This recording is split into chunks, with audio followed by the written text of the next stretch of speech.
I call this meeting of the Alvin Independent School District to order. Let the record show that the quorum of board members is present and this meeting has been duly called and that notice of this meeting has been posted in accordance with Texas Open Meeting Act, Texas Government Code, Chapter 551. And we're going to go into closed session on Government Code 551074 and 551076. Now, closed session. Okay, we're going to go back into open session. And we're going to move up to go to number 5, skip number 4 for a second. Wait a minute. We'll go to open forum, and there is no open forum. So we're going to go to number 5, request to consider approval of administrative appointment. Carol? Okay. Board, let me flip to that part of my agenda. So board, we have an opening for our Director of Transportation. Recently, Mark Swackhammer, who was Director of Transportation, announced his retirement, which left a vacancy.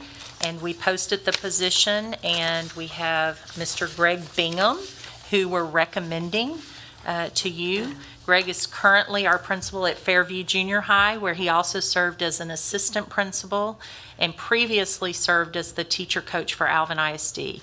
He also served in Houston ISD as a teacher coach prior to that, and he's been in education for 17 years, and 15 of those are with Alvin ISD. He's met with Coach Dungan and Dr. Martinez and Mr. Gesh, and they all agree and have recommended that we believe Greg will be a great asset to the transportation department. In that case, do we have a motion to approve Greg Bingham as Director of Transportation? I'll make a motion. Trustee Harris. We have a second by second. Trustee Tonini. Any questions or comments? All in favor? Opposed? Motion carries. 6-0. Congratulations, Mr. Bingham. What a gain to the transportation department, but what a loss for Fairview Junior High. So I'm sure your staff there is anxious at this point, but congratulations. You'll love working with Mr. Dungan, Coach Dungan, as I know him, and there's a lot of great people at the transportation department, so you'll be able to learn from a lot of great people there. So thank y'all. Thank you very much. Can we get a picture too from communications? Okay, thank you. Next, we'll have a request to consider approval of 2021 campus hours of operation. So board, adding minutes to the daily schedule of the campus operations allows us flexibility in the transition of students and allows the district to accumulate additional minutes into the calendar in case of any school closures due to COVID-19 pandemic. Even though I have the authority to make these adjustments in local EB, I would still like for your authorization to allow me to adjust the day if need be. So moved. All right, do we have a motion to approve the campus hours of operations at times needed to address needs in response to the COVID-19 pandemic? Yes, so moved. I'm sorry, Trustee Pickering, have a second? Second. Second by Trustee Winterstrom. Any questions or comments? All in favor? All opposed? Motion carries 7-0. Next, Thank we you. have any district update? Okay, so board, during this time, we've attached our current Forward 2020 plan for your review, and as you have seen it also on social media, you've received lots of feedback, lots of emails from our parents and staff, and of course it's not final. We are updating it as we speak. And with the recent TEA guidelines, which allowing us additional capability to flex and still receive funding, which we didn't in the past. And so we really just wanted to update you that we've sent out surveys to our parents, to our teachers, to our principals, instructional staff, auxiliary staff, to get feedback on what does the start date look like. And then we'll take all of that data. We have a principals meeting on Wednesday that we will share some of the data and talk about the pros and cons of each recommendation.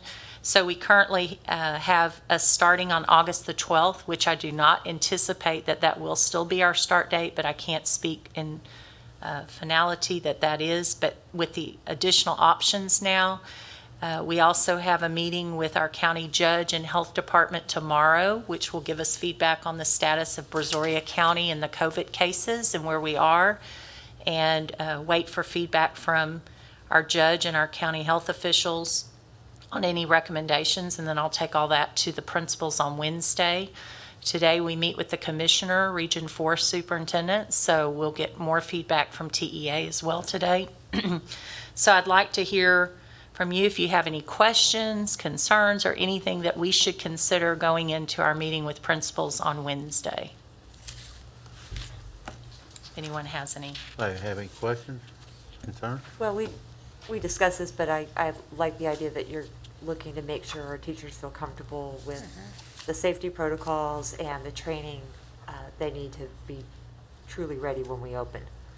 So that was, we did talk about safety a lot, but that was one of the big concerns for our teachers during Teacher Advisory Council. Last week we met with them, and one of the big concerns was the safety of the teacher in the classroom. So we went through some procedures and what we have PPE and what we're doing at our campuses. But if we were to push our start date back, it would still allow for us to bring our teachers in and do some training, not only on safety, but also on the virtual side, because at any point a campus needs to flip to virtual, then every teacher on that campus would be trained, which would then serve our students in our community. So what pushing it back does, it helps us with the training of our staff so that they do feel safe and feel comfortable with coming back to the campuses. Now, with that being said, I know we came to you not just but a month ago asking to move the time up, but at that time the COVID cases had leveled out and weren't as rapidly spiking or going up at that time, that we thought, let's go ahead and get our time on the front side, assess kids, find out where their gaps are, use those extra days at the beginning. But now with the current cases in the direction in Brazoria County, we need to back off and slow down a little bit and consider the safety of all. Thank you. Any other questions or comments? I like the fact that you talked about training, and so that our staff feel very comfortable with the different platforms that they'll be using if we were to have to totally flip to virtual, or if nothing else, the preparation of anticipation for the school year. That's great. And we know that the board has received multiple emails from not only staff, but parents and community members with concerns, and you're so good to send those. Our President Humberg forwards all of those emails. So we take all of that in consideration. A lot of the emails are very specific to that family or that student's needs. And so we just have to remember we have to look at all of our 27,000 plus students and families and try to make a plan that works for everyone, but knowing that every individual family has certain needs and every staff member has certain needs. But I'm telling you, our staff, the emails that we're getting, just commending their principals, commending leaders in the district, of knowing that all the work that's gone in, I think we have the best staff around.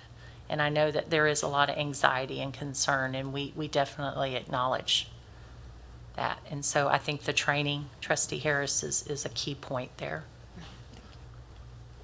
And then definitely moving the start date back, like you Yes. said, is definitely a possibility. I feel like that was because so many parents and teachers and staff were reaching out to us saying, they have compromised immune systems and they just don't feel comfortable going back yet. So I appreciate administrations recognizing that and making proper adjustments.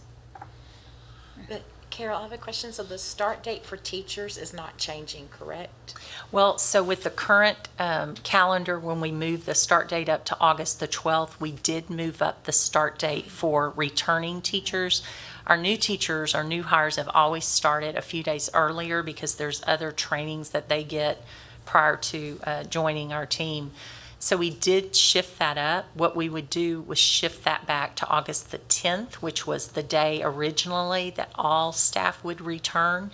So new teachers would still come back a few days earlier for whatever professional learning department, under the direction of Ms. Butler, decides what they need. They have it all planned out, but they would come back a few days prior to all returning staff, which would be August the 10th. And that provides us days for not only safety training, but also virtual platform training, as well as curriculum and the typical things we do year in and year out with our teachers. So there would be a lot of professional development at the front end, front-loaded. Okay, thank you. Carol, you mentioned sending out surveys last night. When will those close?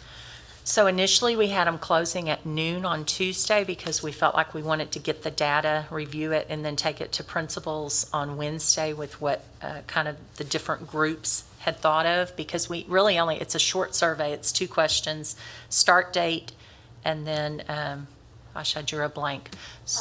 Yes, the platform that they prefer, learning platform. So this morning, we were notified last night that some parents were having difficulty getting into the system.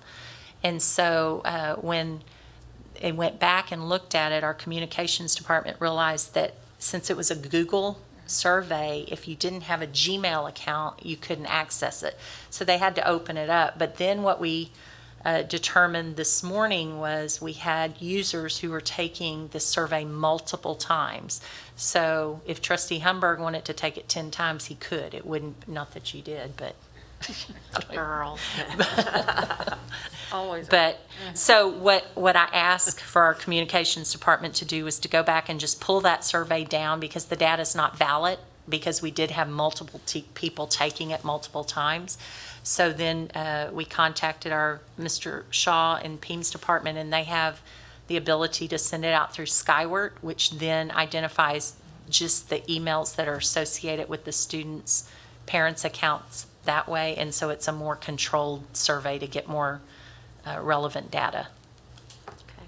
So with new data coming in, with new information coming in, with updates from the county, with meetings with your staff, is it accurate to say that the current Forward 2020 document will be revised? Yes. Okay. So we're hoping to be able to put out something by the end of this week, if not a little sooner during the middle of the week. But like I said, Wednesday, we're meeting with principals all day long.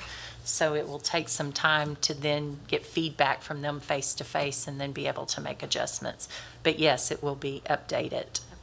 And I know I know this isn't a daily update on it or anything, because it would be almost impossible to do it daily. So we're doing a weekly update, maybe on Fridays and something. Yes. Yeah, or, as soon as you have an update, then y'all update it. But I appreciate that, because I know if you try to do it daily, you may be changing it every hour, so. It does change frequently, and without confusing the public, to put something out every day, I think would be overwhelming for them, because like you said, it could change that next day. Just Right. like we could put out something today that we anticipate, and tomorrow with the county judge, he could order something that we're not aware of yet. So, and just like last Thursday with the commissioner call, we didn't get all of the information, but then he set up another call on Friday, but didn't tell us what it was in reference to. And then Friday morning, midday, before our call, there was stuff that was released before superintendents were even aware of it on the call. And so we were already getting questions and stuff that we couldn't even answer because we hadn't had our call with the official commissioners' rulings or guidelines for us. So we're trying to be and pivot as quickly as we can, but information changes frequently, so we're trying to update. I know we had a team up yesterday that was working with the recent data and worked throughout the weekend on trying to figure out what the best plan was, how do we get feedback from all of our stakeholders, parents, staff, and we haven't asked the students, which Well, and that's why all these letters we get from teachers and parents, and that's why I try not to answer them and I forward them all to Carol because I don't know what's going on that morning and I may not give them the right answer. And that way Carol can make sure she gets it to the right people and they can give a better answer than I know I can. So that's why I'm forwarding everything I get to Carol and let her staff take care of it instead of me trying to answer it because God knows I'm gonna probably give the wrong answer with, so I appreciate what y'all are doing on that part. Carol, I have one more question. Okay. So for the parents who have enrolled their children in virtual learning as of today, they have until 30th to change their minds.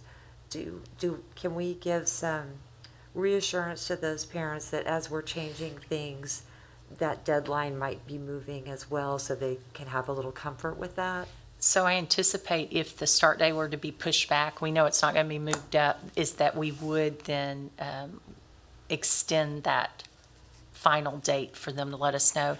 And the reason for a final date, regardless, is so that then we can make staffing plans for, who's teaching what coursework. And secondary is really the challenge of the multiple schedules and multiple courses that they offer.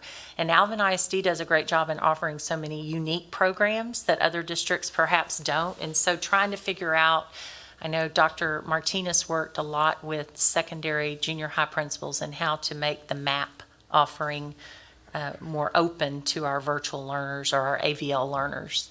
And that's been an update recently as well. But I'm sorry, has that been published?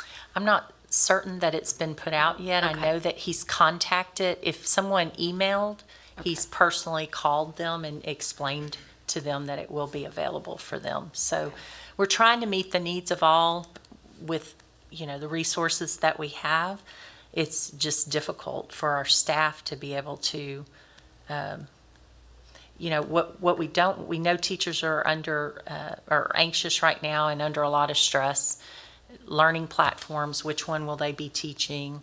What does that look like? But then what we don't want, we know teachers do this anyway, is then to have to work and teach at night as well. When parents are home, they get a lot of questions and emails. We know this happened in the spring, was there were teachers who were teaching all day long and then teaching all evening long, and they have their own families as well.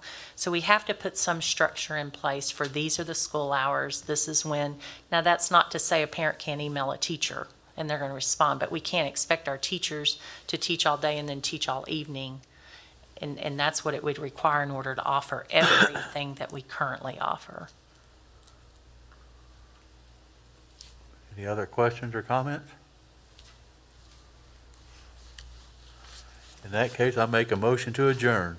Have a second? Second, Who did the second? Who did the second? I did. Oh, the second by trustee Peterson. All in favor? All opposed? We are adjourned. Thank y'all very much Thank for you. today.